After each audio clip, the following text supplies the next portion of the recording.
11, and some other followers of Jesus, and the women who came up with him from Galilee, 120 people.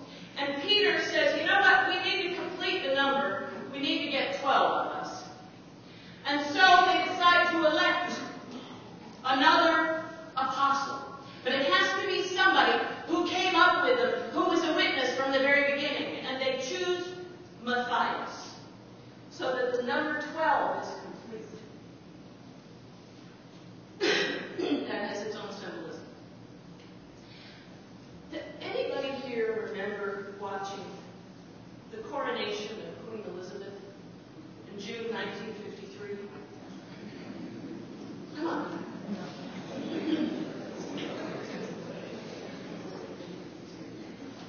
June of 1953. Queen Elizabeth, her father, George VI, died in February the 6th, 1952. And it was on that day, actually, that her succession to the throne of England was declared on February 6th, 1952 at approximately 7 p.m. It took 16 months before they had the coronation ceremony. Well, because such an event takes a lot of planning, and the young queen wanted it to be on a sunny day. So they had it in June of 1953. I was almost 5 years old, and I remember watching that. It was the first televised coronation of a queen, of a monarch in all of history. And millions of people all over the world watched as the queen succeeded her father and was crowned. Now, in the early 80s, some of us were going, I think Prince Charles is going to be the king. Didn't we? Weren't we? When's Prince Charles going to be the king? Well, a few years back, Queen Elizabeth said, I'm going to continue. She's 82. And if she lives to be as old as her mother was, you know how old her mother was when she died? 101 or 2. So if Queen Elizabeth lives to be as old as her mother, then Prince Charles would be 80 or older by the time it's his turn to succeed the throne. So all the bookies are betting in England that Prince William is going to be the one to succeed Queen Elizabeth and be the king of England. This is very important stuff. This is not any little thing. The succession of monarchs. Do you know that in the business world today, there is such a thing as succession planning? There are actually companies out there making money on showing your company how to do succession planning.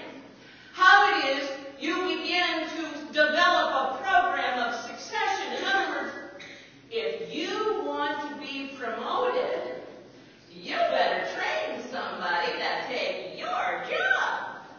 No successor, no promotion. That's the philosophy. Interesting, because there are companies making a lot of money on teaching corporations how to do this. Well, Jesus already had that handled. He already had a business plan from the very beginning. Practically from the first day, he chose his successors. He had a plan of succession. He had the disciples, and he trained them, and he mentored them for 3 years to succeed him, to do the work that needed to be done in his stead. And on this day, the day of the Ascension, Joseph Fitzmyer says that we go from the period of Jesus to the period of the church. We go from the period when Jesus was the center of attention to now the period of the church. And he has the church under stress.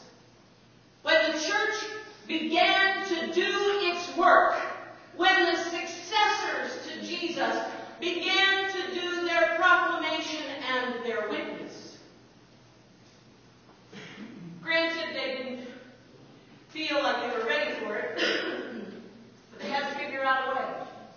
And they spent that 10 days with one another in prayer. And they spent that 10 days trying to discover what it was they were going to do and be as the church. The decision was to make themselves complete. To add another apostle, a successor to Judas.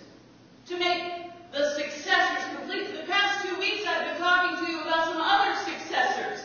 Philip and Stephen and the other magnificent five. Prochorus and Parmenas and Timon and Nicholas. Succession is what kept the church going. And Jesus' message to those apostles was, it is your job to go into Judea, to go into Samaria, to go into Jerusalem, to the ends of the earth, and be my witnesses and proclaim the story. You know, the church requires a plan of succession. How many of you have ever been into a church that had about 10 people worshiping? And what did you think? And what did they say? They said, well, the neighborhood's changed. We all got too old. We didn't have any good ministers. They were lousy preachers. So the church didn't grow. That's what happened. And so we're sitting here, 10 of us, still worshiping in the church. And what's going to happen? It's going to die. And why is it going to die? It's not going to die because you had lousy preachers. It's not going to die because the neighborhood changed.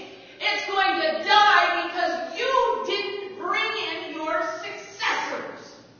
Now you're all looking at me going, I'm just